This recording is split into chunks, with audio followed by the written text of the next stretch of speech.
கனமழை காரணமாக கோவை குற்றாலம் அருவியில் கடும் வெள்ளப்பெருக்கு ஏற்பட்டுள்ளது. முதலில் அந்த காட்சிகளை நாம் பார்க்கலாம்.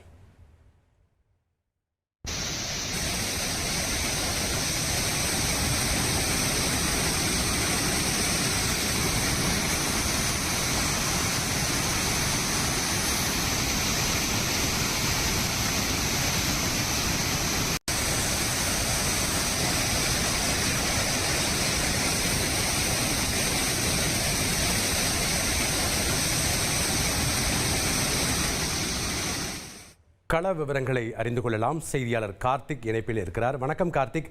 கனமழை காரணமாக கோவை குற்றாலத்தில் கடும் வெள்ளப்பெருக்கு ஏற்பட்டிருக்கு. அங்கே என்ன மாதிரியான முன்னெச்சரிக்கை நடவடிக்கைகள் எடுக்கப்பட்டிருக்கு? சுற்றுலா பயணிகளுக்கு அனுமதி மறுக்கப்பட்டிருக்கா? எத்தனை நாட்களுக்கு மறுக்கப்பட்டிருக்கு? விவரங்களை பதிவு பண்ணுங்க கார்த்திக். வணக்கம். கோவை மாவட்டம் மேற்கு தொடர்ச்சி மலையடியோரமான சிறுவாணி அருகே அமைந்திருப்பது அந்த கோவை குற்றாலம். வாரத்தில் 6 நாட்கள் இது செயல்படும். திங்கட்கிழமை மட்டும் விடுமுறை.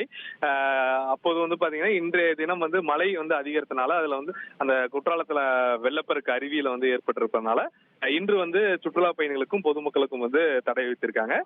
இந்த மழை நிச்சயமாக அடுத்த 3 நாட்களுக்கு தொடரும் என எதிர்பார்க்கப்படுகிறது. மாவட்டத்திற்கு ரெட் அலர்ட் எச்சரிக்கையும் கொடுக்கப்பட்டிருக்கு. இதனால் வரக்கூடிய 2 நாட்களும் தற்போது நிச்சயமாக சுற்றுலா பயணிகளுக்கு தடை விதிக்கப்படும் எதிர்பார்க்கப்படுகிறது. ஆனால் இன்றைய தினம் முழுவதுமாக தடை விதித்து வனத்துறையினர் அறிவிப்பு வெளியிட்டிருக்காங்க. மேலும் அந்த பகுதியில் புகைப்படங்கள் எடுப்பதற்கு, வீடியோக்கள் எடுப்பதற்கும் யாரையும் அனுமதிக்க மாட்டோம் என அவர்கள் தரப்புல தெரிவிச்சிருக்காங்க.